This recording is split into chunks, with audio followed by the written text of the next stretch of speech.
वायनाड का मुंडकई कभी सबसे खूबसूरत हुआ करता था, सैलानियों की पहली पसंद होता था, लेकिन अभी वहां पर केवल मलबा ही मलबा है। हर तरफ बर्बादी दिखाई देती है। लैंडस्लाइड आने से पहले यहाँ करीब 500 मकान थे, इनमें 1200 से ज्यादा लोग रहते थे, लेकिन तबाही ने 450 से ज्यादा घरों को बर्बाद कर दिया है।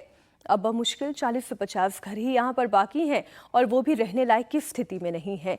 1200 में से कितने लोग बचे हैं ये तो अभी कहना बहुत मुश्किल है। रेस्क्यू ऑपरेशन के बाद ही कोई फाइनल फिगर निकलकर सामने आएगा, तब पता चलेगा वायनाड के विनाश में कितने लोग बचे, कितने बह गए।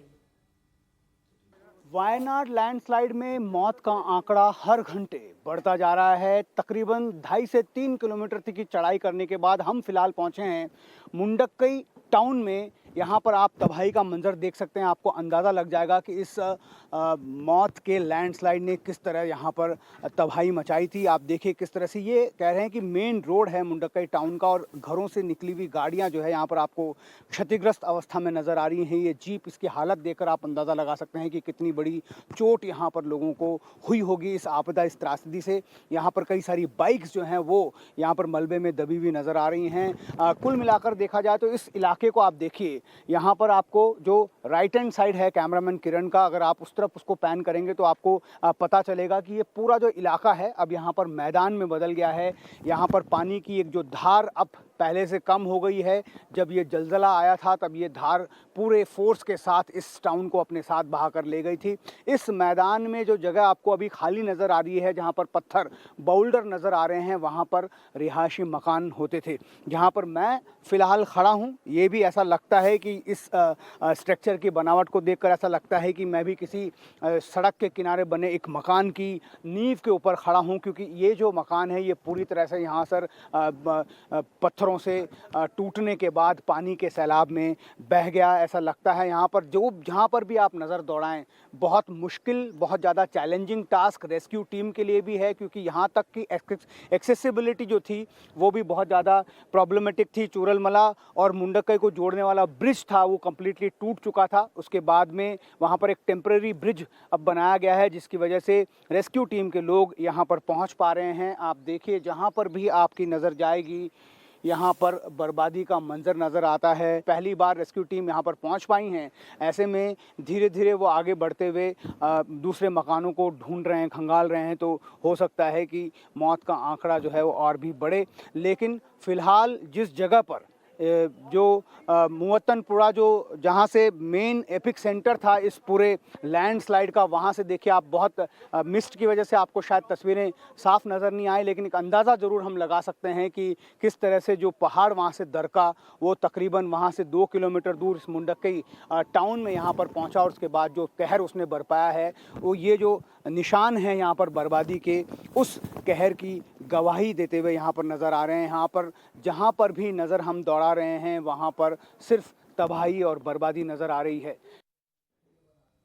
लैंडस्लाइड के बाद आए बवंडर अपने साथ बहुत कुछ बहाकर ले जाते हैं और वही वायनाड में हुआ। मुंडकई टाउन में जहां पहले बाजार हुआ करता था, सब्जी की दुकानें थी, दूध दही की दुकानें थी, लोग जिस मार्केट से अपने जरूरत का सामान खरीदते थे, अब वहां पर कुछ नहीं बचा है। पूरा का पूरा बाजार तबाह हो चुका है।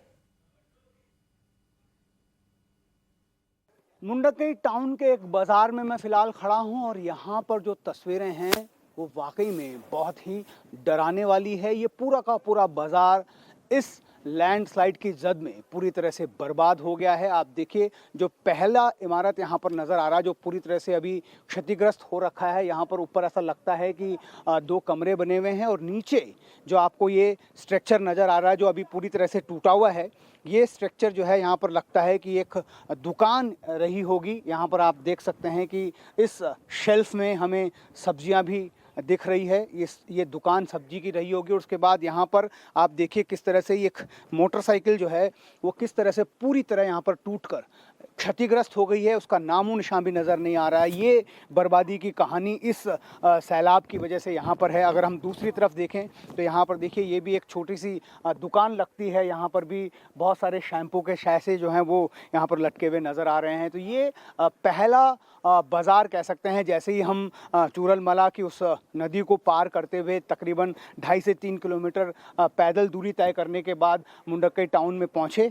मुंडकई टाउन का ये पहला बाज़ार है और ये पूरी तरह से क्षतिग्रस्त हो गया है। तो आप अंदाज़ा लगा सकते हैं कि जैसे जैसे इस टाउन के अंदर जाएंगे तो किस तरह के हालात वहाँ पर बने होंगे।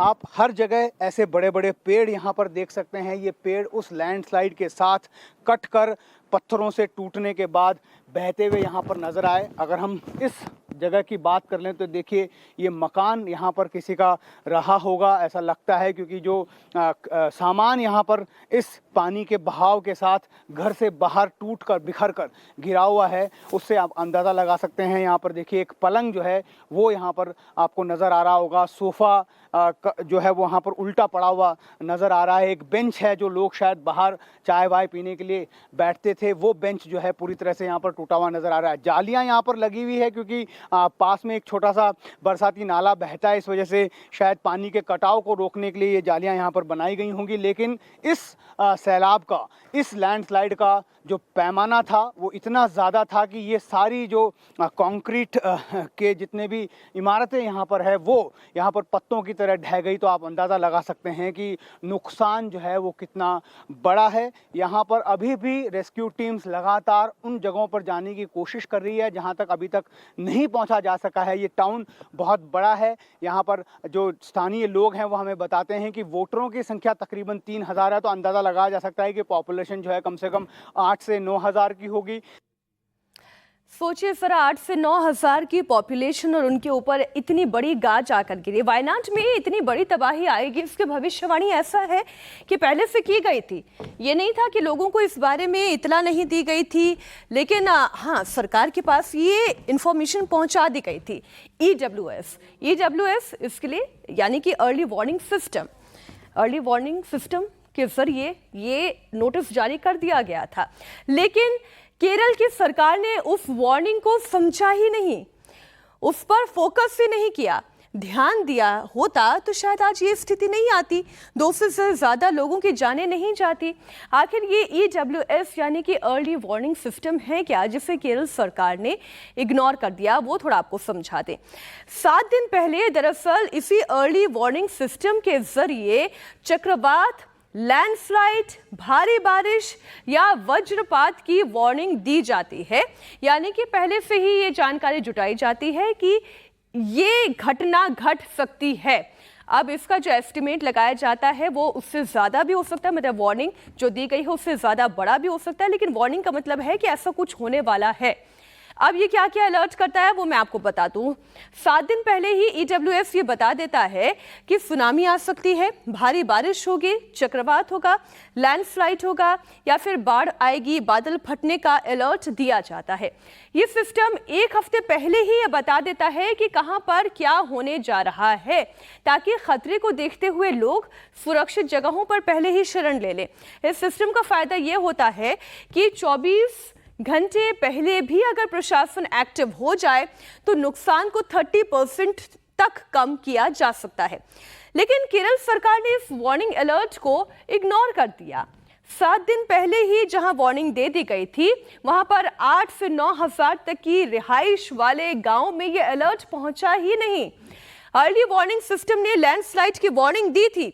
EWS ने यह बताया था कि 200 mm से ज्यादा बारिश होगी। ये देखिए क्या क्या जानकारी दी गई थी EWS के जरिए कि 200 मिलीमीटर से ज्यादा यहाँ पर बारिश होगी, लैंडस्लाइड की आशंका बनी हुई है। उन्होंने कहा कि लैंडस्लाइड हुआ तो मलबा बहकर तेजी से नीचे आ सकता है और इसमें कई लोगों की जानें जा सकती हैं। सोचिए, अगर केरल सरकार इस चेतावनी को इग्नोर ना करती तो ये ग्रीन पैराडाइज तबाह ना होता। अगर होता भी तो शायद इतनी जानें ना जाती जितनी जानें अब गई हैं। वायनाड को ग्रीन पैराडाइज कहते हैं, यानी कि हरित स्वर्ग, और इसके पीछे वजह है यहाँ की हरियाली, यहाँ के चाय के बागान, यहाँ पहाड़ों पर फैली हरियाली, साथ ही यहाँ की वादियाँ, हल्की बरसात, ये इस जगह को पर्यटकों का पसंदीदा स्थल बनाती हैं। लेकिन पिछले 24 से 48 से 72 घंटों में इस जगह की तस्वीर बदली है, वायनाड की तस्वीर बदली है। और पहाड़ों पर बादलों को देखने जो लोग यहाँ पहुँचते थे, उन्हें ये सब कुछ देखने को मिल रहा है जो परेशान करने वाली तस्वीर है। और यहाँ के रहने वाले लोगों के लिए भी ये अच्छी तस्वीर नहीं है। आप देखिए, चूरलमला का इलाका है और मंगलवार तड़के जो लैंडस्लाइड आया है उसमें तकरीबन इस जगह पर जहाँ पर इस वक्त मैं मौजूद हूँ 2 दर्जन से ज़्यादा घरों को अपने जद में ले लिया। और आप तस्वीरें देख लीजिए, अगर घर नंबर 1, घर नंबर 2, घर नंबर 3, 4, 5, 6 इस तरीके से यहाँ पर जो भी इस बरसाती नाले के बगल में जो भी घर थे वो सब पूरी तरीके से तबाह हैं। कई घरों के तो नामो निशान नहीं बचे हैं। मैं आपको बताऊं कि देखिए, ये जो घर आपको कैमरामैन दिखा रहे हैं और ये 2 घर दिखा रहे हैं, इन 2 घरों के बीच में भी एक घर था, लेकिन वो आपको नज़र नहीं आएगा क्योंकि वो पूरी तरीके से तबाह हो चुका है, बर्बाद हो चुका है। अब देखिए, उस घर के पानी की टंकी आपको नज़र आ रही होगी, चिमनी उस घर का नज़र आ रहा है, वो टूटे बिखरे पड़े हैं और अंदर कोई भी सामान नहीं। अंदर एक बड़ा सा पेड़ जो है वो अंदर घुसा है, यानी कि जब यहाँ पर लैंडस्लाइड हुआ और पानी के साथ साथ जो कीचड़ पहुंचा है वो अपने साथ बड़े बड़े पेड़, बड़े बड़े दरख्तों को उखाड़ कर लाया और इन घरों में छोड़ कर गया है। दूसरी तरफ आप देखिए, इस तस्वीर को मैं आपको दिखाने की कोशिश करूंगा। ये जो घर है वो 1 मंजिला घर है और पहली मंजिल तक आपको कीचड़ के छींटे जो हैं वो नजर आ रहे होंगे। केरल का ग्रीन पैराडाइज कहा जाने वाला वायनाड का ये इलाका पूरी तरह से तबाह हो गया है। सवाल ये उठता है कि आखिर इतनी बड़ी तबाही आई क्यों? इसके पीछे आपको कारण बता दें। मौसम विभाग के अनुसार पूरे इलाके में 110 से 240 मिलीमीटर की बारिश का अनुमान जताया गया था, लेकिन वायनाड में 42 घंटे के अंदर अंदर 572 mm बारिश हुई, जिससे पूरे इलाके में इतनी बड़ी तबाही आई। तबाही के बाद वायनाड के पूर्व सांसद राहुल गांधी अपनी बहन प्रियंका गांधी के साथ वायनाड पहुंचे। यहां पर उन्होंने हालात का जायजा लिया। आपको बता दें कि राहुल गांधी 2019 में केरल के वायनाड और यूपी के अमेठी से रायबरेली से अमेठी से उन्होंने चुनाव लड़ा था और अमेठी से वो चुनाव हार गए थे, वायनाड से वो चुनाव जीते थे। इस साल लोकसभा चुनाव में वायनाड और रायबरेली दोनों से उन्होंने चुनाव लड़ा था। दोनों ही सीटों से उनकी विजय भी हुई, लेकिन उन्होंने रायबरेली सीट अपने पास रखी और वायनाड सीट छोड़ दी। माना यह जा रहा है कि प्रियंका गांधी वायनाड से उपचुनाव लड़ेंगी, इसलिए वो भी इस वक्त वायनाड के दौरे पर हैं। राहुल गांधी और प्रियंका गांधी दोनों पहुंचे हैं लैंडस्लाइड जहां पे हुआ है वायनाड में, वहां पे पहुंचे हैं। पहले प्रोग्राम था कि वहां जाएंगे, मेपाड़ी जाएंगे जहां पर रिलीफ कैंप है, वहां पे जाएंगे, लेकिन फ़िलहाल राहुल गांधी उस जगह पे पहुंचे हैं जहां पे इसका सबसे ज़्यादा असर जो है वो हुआ, यानी कि चूरलमला के उस ब्रिज को क्रॉस कर रहे हैं जो आर्मी ने बनाया, मेकशिफ्ट ब्रिज। यहाँ पहले भी एक ब्रिज हुआ करता था जो कि लैंडस्लाइड के वक्त ध्वस्त हो गया। अब मुंडकई की तरफ राहुल और प्रियंका जो हैं वो बढ़ रहे हैं। राहुल गांधी यहाँ से पहले सांसद हुआ करते थे, इस बार भी जीते, इस बार भी राहुल गांधी यहाँ से जीते।